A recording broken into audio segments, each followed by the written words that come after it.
nosotros muriera en la cruz. Señor, gracias te damos por Edgar. Gracias, Señor, por la palabra que nos traes a través de él. Y oramos en el nombre de Jesús, nuestro Salvador. Amén. Amén.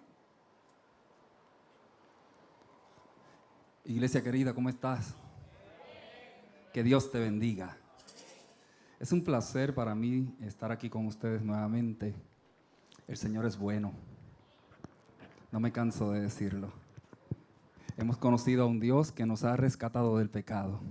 Hemos conocido a un Dios que todo lo que tiene para nosotros es para bien. Y damos gloria y honra a su nombre, ¿no? Le decía yo al grupo de esta mañana que cuando fui a la universidad y me preparé, pensaba que ya con eso yo había terminado.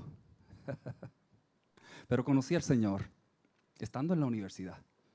Y bueno, jamás imaginé que algún día yo iba a estar sobre un altar, ¿verdad?, hablando de Jesucristo. Esto para mí es una sorpresa que me tenía el Señor. No solamente conocerle, no solamente poder, ¿verdad?, testificar de lo que Él ha hecho en mi vida, sino también de poder estudiar su palabra. Algo increíble, hermanos. Así que yo doy gloria y honra al Señor Jesucristo por lo que ha hecho en mí y también por lo que ha hecho en ti. Vamos a la palabra del Señor. Como estamos todos en un mismo espíritu, vamos a leer algo que el Ministerio de Adoración ya leyó. Vamos al Evangelio de Marcos, capítulo 11, los versos del 1 al 10. Marcos 11, versos del 1 al 10. Voy a leer de la Reina Valera 60, todo aquel que se pueda poner en pie, solo el que pueda. Y dice así en el nombre del Trino Dios.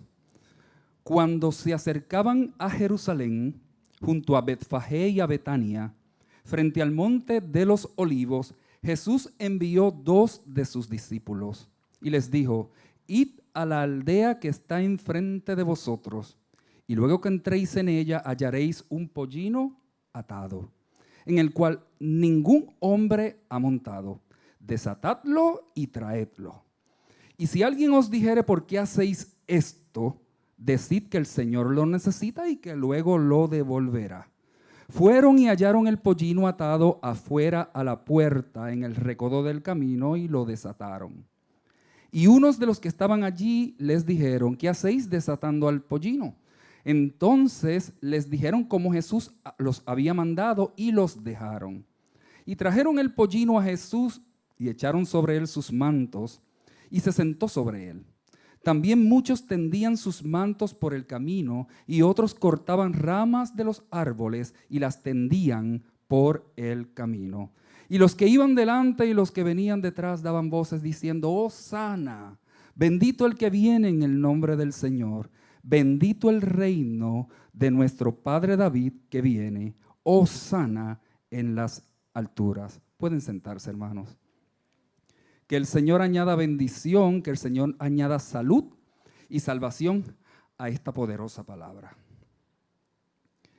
Por lo general, en nuestras Biblias encontramos unos subtítulos que organizan el material bíblico. Le decía yo al grupo de esta mañana que esos subtítulos no son parte de la palabra inspirada.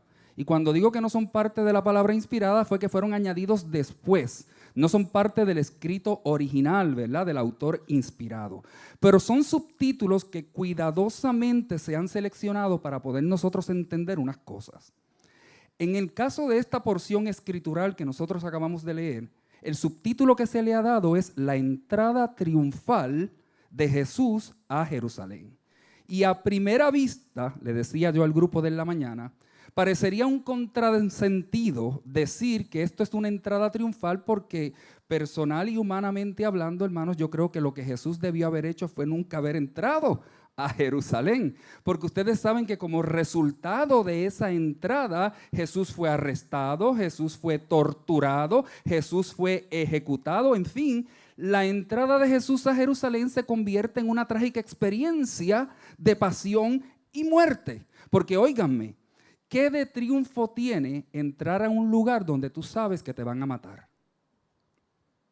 ¿qué de triunfo tiene entrar a un lugar donde tú sabes que te van a ejecutar, que te van a asesinar? Sin embargo, Jesús sabía muy bien que el momento había llegado y que debía cumplirse la profecía del Antiguo Testamento de Zacarías 9:9, que decía que el Mesías esperado entraría a Sión, o sea, a Jerusalén, montado sobre un burrito.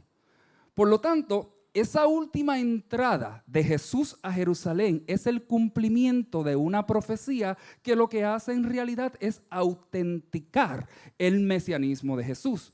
Por lo tanto, el subtítulo, o esto de llamar a esta porción escritural entrada triunfal de Jesús a Jerusalén, es más bien una reinterpretación que la cristiandad ha hecho, no desde una perspectiva humana, hermanos, sino más bien desde la perspectiva del propósito de Dios para con la humanidad.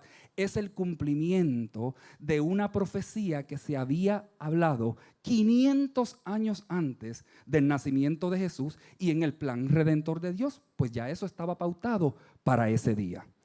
Por otro lado, y por tradición, a este domingo se le conoce como el Domingo de Ramos en el mundo cristiano.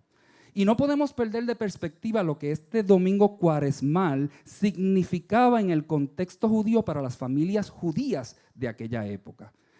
Este domingo en que Jesús entra por última vez a Jerusalén era el domingo que quedaba antes de la fiesta de la Pascua. Y ustedes conocen lo que era la fiesta de la Pascua. Era una ceremonia importante en el mundo judío porque conmemoraba el hecho de que Dios había liberado al pueblo judío de la esclavitud en Egipto. Así que un día como este, un domingo como hoy, ya cada familia en Jerusalén, en Israel, tenía su cordero ya preparado para sacrificarlo en el templo como ofrenda delante de Dios. No solo en agradecimiento por lo que Dios había hecho, sino también que sacrificaban al cordero como chivo expiatorio por las culpas de cada familia.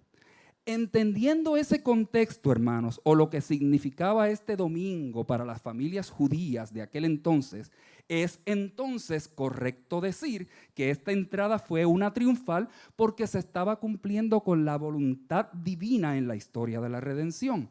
Me explico.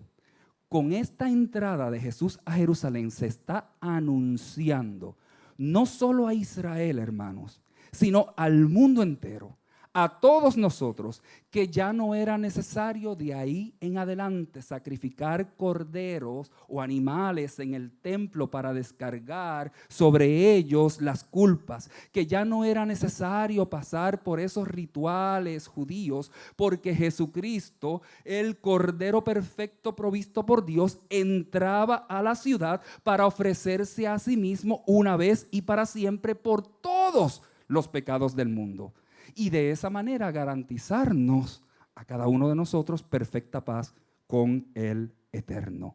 Porque ustedes saben que ese sacrificio que Jesús haría unos días después, específicamente el viernes de esa semana, que es lo que vamos a estar conmemorando este próximo viernes, era un sacrificio vicario, un sacrificio sustitutivo, suficiente para borrar nuestros pecados pasados, presentes y también los que cometeremos en el futuro. Así que con esta entrada de Jesús a Jerusalén, lo que estamos viendo aquí es el plan eterno de Dios, más que la historia literal que se está narrando o se está contando aquí. Se estima que para ese tiempo que Jesús entró a Jerusalén por última vez, probablemente en Jerusalén había de 1.5 a 2 millones de personas para la celebración de la Pascua. ¿Por qué? Porque ustedes saben que esto era una fiesta importante, así que para esta ceremonia venían los judíos que vivían en todo el Imperio Romano, que eran los judíos que se conocían como los judíos de la diáspora o los judíos de la dispersión, que eran los judíos que no vivían en Jerusalén. Se cree que de 1.5 millones a 2 millones de personas que había en la ciudad en aquel momento, unas 100,000 participaron probablemente de la entrada de Jesús a Jerusalén. Estas 100,000 personas que participaron de esta entrada eran personas humildes, no eran personas de la nobleza, eran personas del vulgo, eran personas del pueblo. porque la élite social de Jerusalén, que irónicamente estaba formada en gran parte por su cúpula religiosa, no estaba presente en ese recibimiento. Tampoco estaban presentes los gobernantes de la ciudad, que fue lo mismo que pasó con el nacimiento de Jesús. Le decía yo al grupo en la mañana que en el nacimiento de Jesús, quienes fueron a ver al bebé en el pesebre fueron unos humildes pastores. Pero ni los gobernantes de aquel entonces, ni los líderes religiosos se aparecieron en el pesebre. La Biblia habla de que unos magos aparecieron, pero esos aparecieron después, cuando ya Jesús era un niño. No aparecieron en el pesebre. Así que quien apareció allí fueron unos humildes pastores, de la misma manera que reciben ahora a Jesús en Jerusalén, esta gente humilde. Ahora fíjense, es importante señalar que aún estas miles de personas que reciben a Jesús en su entrada a Jerusalén no le reciben con el espíritu correcto.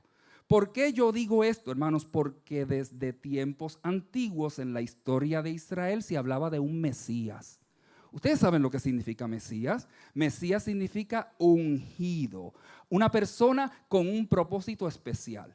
En ese sentido, Jesús era el Mesías esperado que vino con el propósito de salvar a la humanidad del pecado. Pero el Israel, en los tiempos de Jesús, no esperaba ese tipo de Mesías. Lo que ellos esperaban era un libertador, hermanos, alguien que los salvara del yugo de Roma.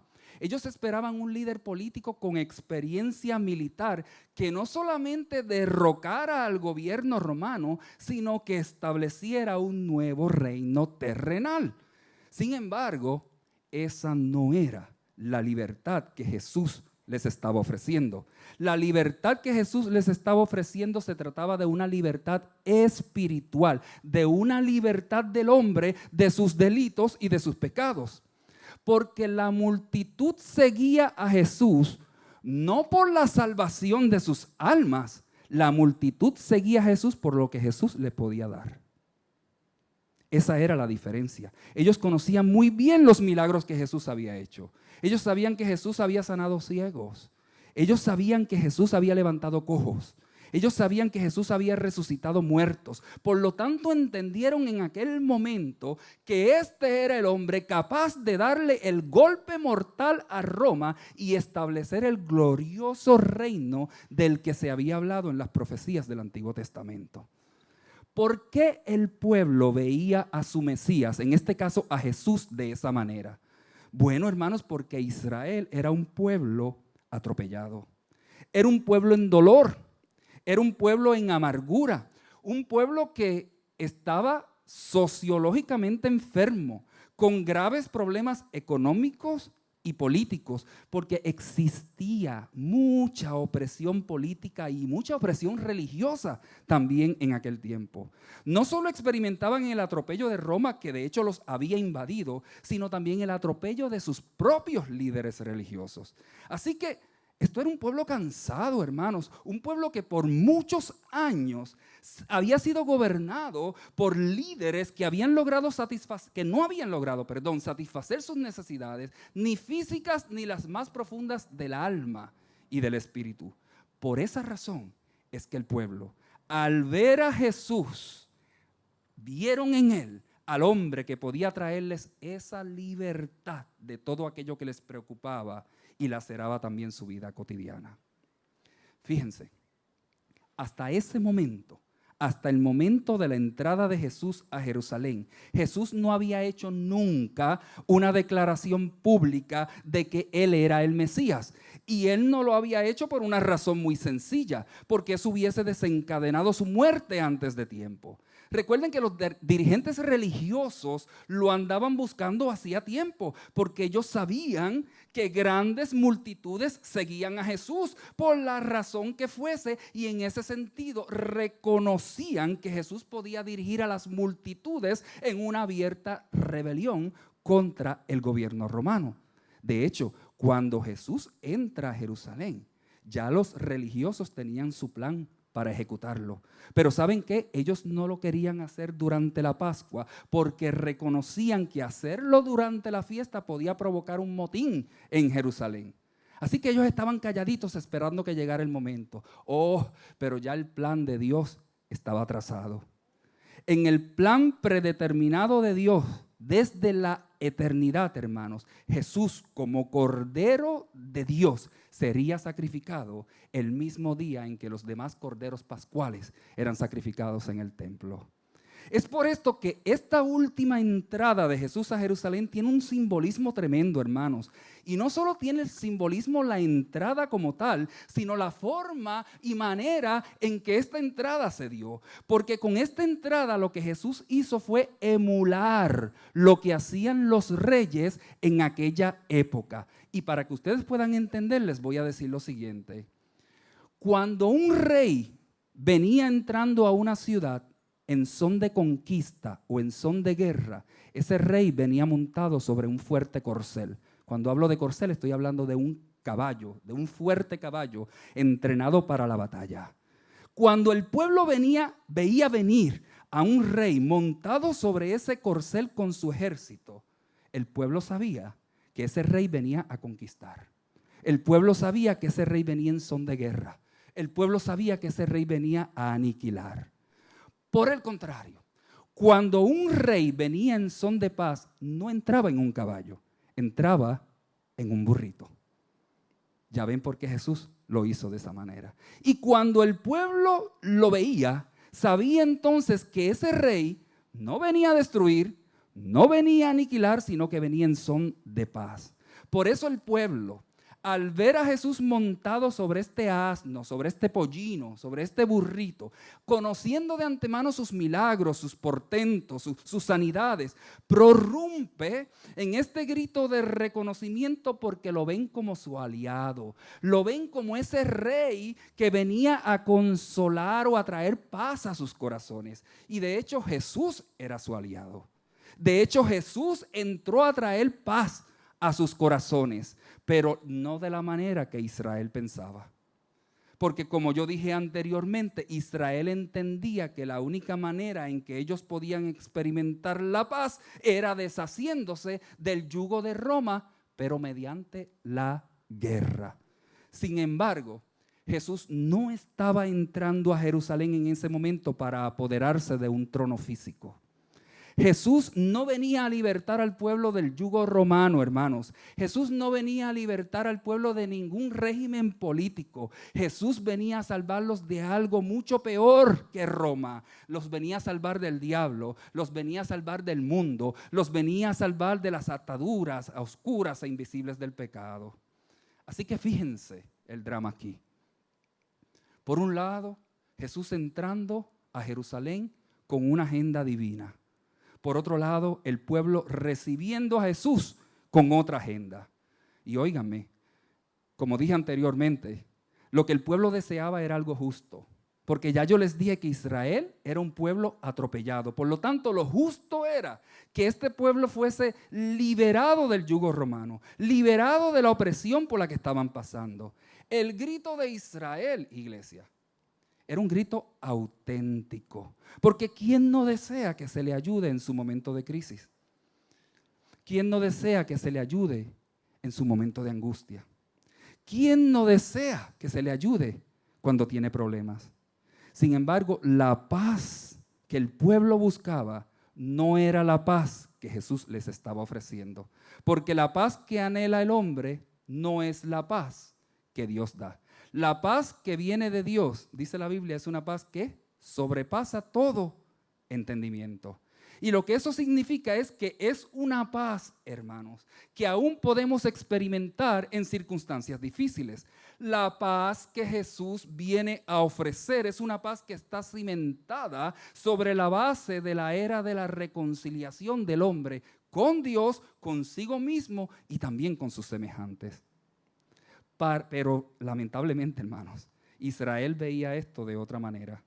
Por eso cuando vieron a Jesús entrar, comenzaron a lanzar sus mantos y a arrojar ramas de palma sobre el camino en señal de victoria, en señal de celebración por lo que ellos esperaban.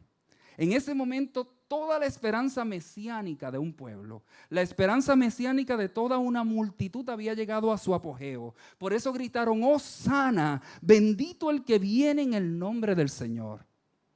Y ese hosana de la multitud era el objetivo de Jesús. Eso era lo que Jesús estaba buscando en ellos. Que la multitud pusiera sus ojos en él, no como el futuro líder político o militar, sino como el Mesías que vendría a rescatarlos del yugo del pecado.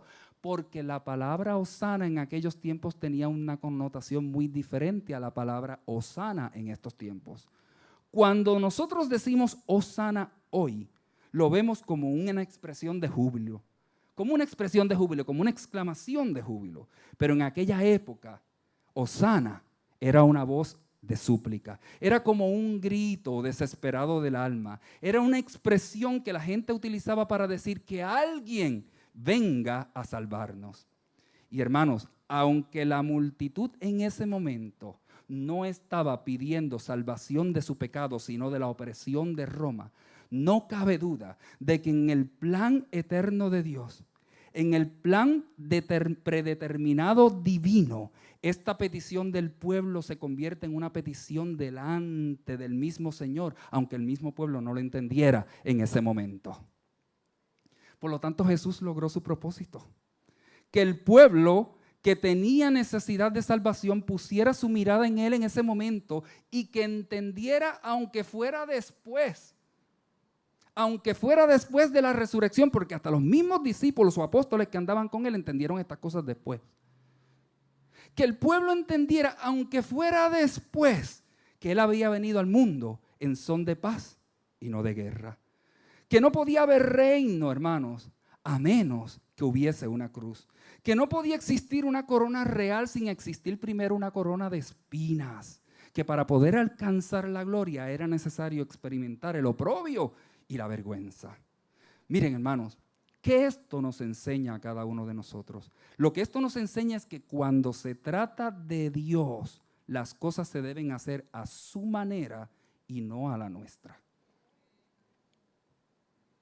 Todos los que estamos aquí deseamos que se resuelvan nuestros problemas, ¿verdad que sí? Claro.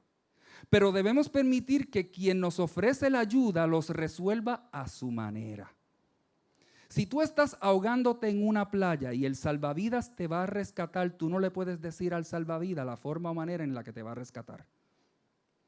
Si tú estás dentro de una casa en llamas y aparece el rescatista, tú no le puedes decir al rescatista cómo hará las cosas para socorrerte. Si a tu casa se mete un ladrón y llamas a la policía, tú no le puedes decir a la policía cómo va a conducirse con el ladrón. No lo puedes hacer. Si le vamos a dar instrucciones a la persona que nos ayuda, entonces ¿por qué pedimos ayuda? El pueblo de Israel deseaba que Jesús les libertara, pero Jesús haría las cosas a su manera porque Jesús es el rey del universo y Él hace las cosas a su manera y de hecho así lo hizo. Por eso fue que Jesús entró en un burrito, para hacerle saber a Israel que lo que transforma la conciencia de los hombres y de los pueblos no es la violencia, mucho menos la guerra. Lo que lleva al hombre a la violencia es el miedo. Lo que lleva al hombre a la violencia es el sentido de inferioridad. Lo que lleva al hombre a la violencia es verse impotente ante los problemas que le afectan en un momento dado. No podemos negar, ninguno de nosotros aquí, que en lo más profundo de nuestro corazón, allí, en lo más recóndito de nuestras almas, siempre albergamos un sufrimiento, un dolor, una queja, una frustración.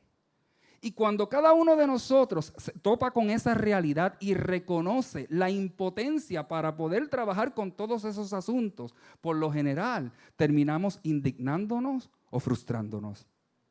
Pero Jesús nos está enseñando que en esos momentos, cuando estamos así, lo ideal es que levantemos nuestras manos al cielo y digamos, Hosana, Jesús, ven a salvarme.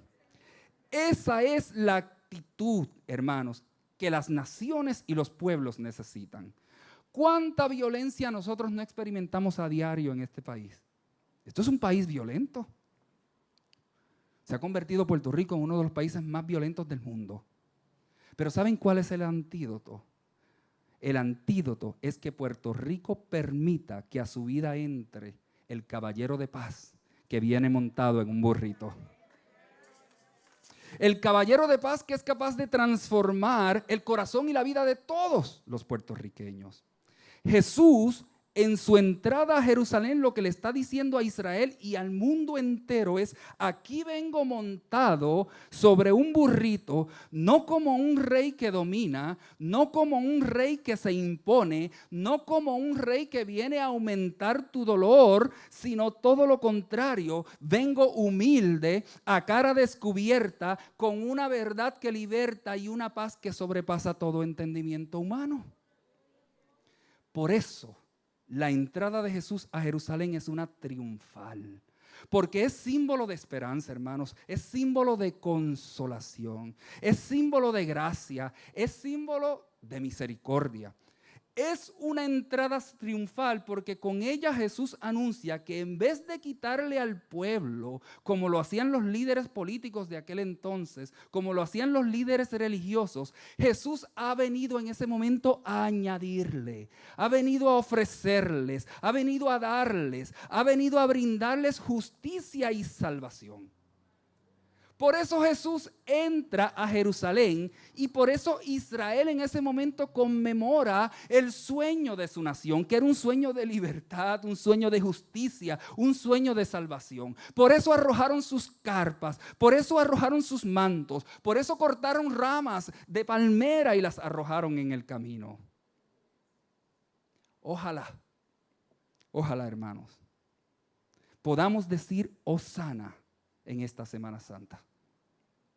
Podamos decir Hosana Jesús, reconociendo que necesitamos ayuda, reconociendo que necesitamos que Dios intervenga en nuestras crisis, en nuestra crisis social, en nuestra crisis política, en nuestra crisis económica. Que podamos decir Hosana reconociendo que necesitamos ayuda en nuestros matrimonios. Que podamos decir Hosana reconociendo que necesitamos ayuda con nuestros hijos, con nuestras familias, con nuestra sociedad, con nuestro Puerto Rico. Pero que cuando digamos Hosana, hermanos, que sea un Hosana verdadero. Un Hosana que reconozca la necesidad más apremiante del ser humano, que es su necesidad espiritual. Que sea un Hosana que no pretenda decirle a Dios cómo hará las cosas, sino todo lo contrario, un Hosana humilde y reverente. Al que se está ahogando no se le pide opinión. Simplemente el salvavidas da las instrucciones. Al que se está quemando no se le pide opinión. Simplemente el rescatista da las instrucciones. Si tú estás en crisis y le pides ayuda al Señor, el Señor no te pedirá tu opinión. Si tú estás en crisis, lo repito, y le pides ayuda al Señor, el Señor no te pedirá tu opinión. Él se encargará de darte las instrucciones para que tú puedas salir de tu crisis, pero tu responsabilidad como creyente es seguir sus instrucciones, aunque no te parezcan lógicas o aunque no tengan sentido para ti en ese momento. Ninguno de nosotros aquí, ninguno, puede pretender que Jesús venga a resolver nuestros problemas pidiéndole que considere la forma y la manera en que nosotros deseamos que Él los resuelva. Él tiene una manera muy particular o muy especial de resolver las cosas con cada uno de nosotros. Y créanme, las resolverá contigo de una manera diferente a como las resolverá con la otra persona. Le decía yo al grupo esta mañana, no se compare con nadie. Si ustedes ven que Dios está haciendo algo en alguna otra persona, no se compare. Porque Jesús va a hacer las cosas contigo de una manera diferente, porque tú eres una persona diferente. Y Él tiene un trato personal con cada uno de nosotros. ¿Sabes lo que te quisiera decir en este momento? Puerto Rico tiene muchísimos problemas. Pero lo que Puerto Rico necesita no son más leyes. Estamos llenos de leyes. ¿Qué muchas leyes hay aquí? Hay leyes para todo, hasta para ir al baño. El problema es que las leyes que se implementan en este país no han podido resolver las situaciones para las que fueron creadas. Increíble. Lo que Puerto Rico necesita, en realidad, es abrir la puerta de su corazón al único y sabio Dios que se manifiesta en la persona de Jesucristo, manso y humilde, para devolverle al hombre la paz que había perdido. Lo que nosotros necesitamos como pueblo es levantar nuestros ojos al cielo y decir: Hosana, Señor, ven a salvarnos, pero dejando que Dios opere a su manera. Si se humillare mi pueblo, sobre el cual mi nombre es invocado, y oraren y buscaren mi rostro y se convirtieren de sus malos caminos, entonces yo oiré desde los cielos, perdonaré sus pecados y sanaré su tierra, dice el Señor. Hermano que me escuchas, yo creo que es necesario, y vamos a hacer un compromiso con Dios y con nosotros mismos desde hoy, dejar a un lado nuestras agendas humanas. Todos aquí las tenemos. ¿Y saben por qué? Porque si tú dejas a un lado tu agenda humana, el propósito de Dios se va a cumplir en tu vida. Mientras no las dejes, no se va a cumplir. Y no se va a cumplir no porque Dios no sea fiel, sino porque nosotros entorpecemos lo que Él quiere hacer. Jesús estaba muy consciente, iglesia, de que su entrada a Jerusalén, a pesar del recibimiento, era sinónimo de muerte. Porque los mismos que le recibieron en su entrada fueron los mismos que después gritaron: ¡Crucifícale! ¡Crucifícale! ¿Saben por qué cambiaron de parecer unos 4 o 5 días después? Cambiaron de parecer porque simplemente Jesús no cumplió con sus agendas humanas. Jesús no cumplió con sus expectativas. Si tú quieres ver a la gente enojada, crea expectativas y no se las cumplas, para que tú veas cómo la gente se va a poner. Eso fue lo que ocurrió en aquel entonces. ¿En cuántas ocasiones nosotros no le hemos pedido ayuda a Dios en nuestras crisis o con nuestros problemas o en nuestras angustias? Le hemos pedido ayuda, pero no hemos aceptado su ayuda porque no estamos de acuerdo con los propósitos divinos o con los métodos, ¿no? Porque entendemos que sus métodos no cumplen con nuestras expectativas. Sin embargo, lo que Dios nos está diciendo por medio de esta palabra es que en Él se puede confiar, que en Él hay seguridad, que en Él hay salvación, que en Él hay vida eterna.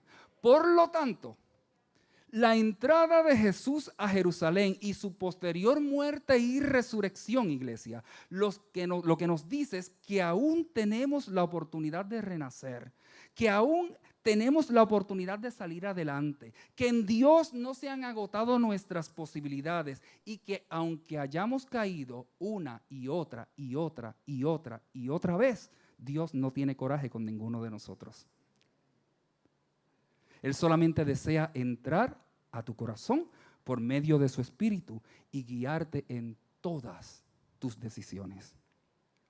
La llegada de Jesús a Jerusalén marcó el final de un viaje de vida que comenzó en Belén, donde Jesús nació, y terminó en Jerusalén, donde Jesús enfrentaría el mayor reto de su vida para completar la obra a la cual fue enviado. Jesús nació, Jesús vivió, Jesús murió en humildad para dar su vida en rescate por muchos. No vino en grandeza, vino en mansedumbre. No vino a condenar, vino a salvar. No vino a destruir, vino a dar vida. Ese debe ser el espíritu de reflexión que debe reinar en cada corazón en esta semana y siempre.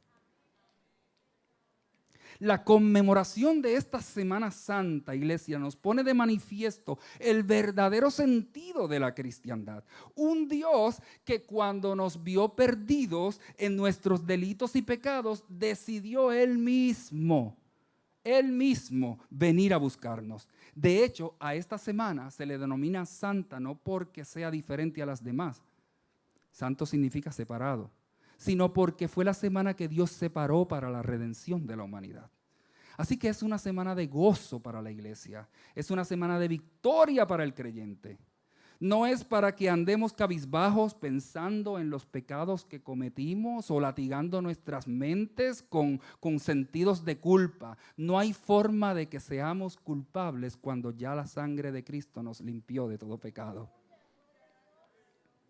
Es más bien una semana para reflexionar sobre lo que Jesús hizo por ti, hermano, querido, y también hizo por mí. Donde traigamos a la memoria el significado de su sacrificio y la hermosa esperanza que cada uno de nosotros tenemos en Él. Es una semana para reflexionar de cómo Jesús ocupó tu lugar, ocupó mi lugar y recibió el castigo que nos liberó a cada uno de nosotros de la esclavitud del pecado y por ende de toda culpa. Es una semana para reflexionar sobre el inmenso y obstinado amor de Dios. Ustedes saben que el amor de Dios es un amor obstinado, un amor que no cesa a pesar de que nosotros somos tan infieles. Él nos ama aunque nosotros no le amemos. Es una semana para recordar que la sangre de ese Cordero perfecto que entró a Jerusalén fue derramada para que tú y yo fuésemos justificados delante del Padre, para que recibiésemos liberación de esa vida de esclavitud en la que el pecado nos tenía envueltos, para que fuésemos adoptados como miembros de la familia del cielo, para que pudiésemos recibir no solo el regalo del Espíritu Santo, sino el regalo de la vida eterna. Así que en ese sentido, hermanos, óiganme, es un privilegio ser hijos de Dios. Hemos sido perdonados, hemos sido justificados, hemos sido santificados, hemos sido bendecidos, hemos sido liberados, hemos sido adoptados y hemos sido reconciliados. Es una semana para aclamar a Jesús como Rey, pero teniendo plena conciencia de lo que eso implica. Una semana para nunca olvidar los beneficios que hemos recibido de Dios, pero sobre todo que podamos aprender a ser agradecidos. Que Dios te bendiga. Oramos. Gracias, Señor, porque cuando nos viste perdidos en todos los delitos y pecados en el que estábamos, tú llegaste a rescatarnos y nos diste salvación. Gracias, Señor, por esta bendita salvación. Te damos gracias también por el don de tu Espíritu Santo, por tu Hijo Jesucristo. Te damos gracias por la vida y por la bendita esperanza que tenemos aún después de esta vida. Ayúdanos a caminar en fe cada día, puestos los ojos en Jesús, que es nuestro amigo y hermano fiel, nuestro Salvador y Señor. Y queremos decirte en este momento, Señor, que te amamos y que reconocemos tu gran sacrificio por cada uno de nosotros. Bendice a cada uno de los hermanos y a cada una de las familias aquí representadas en el nombre poderoso de Jesús. Amén y amén. Iglesia, Dios te bendiga.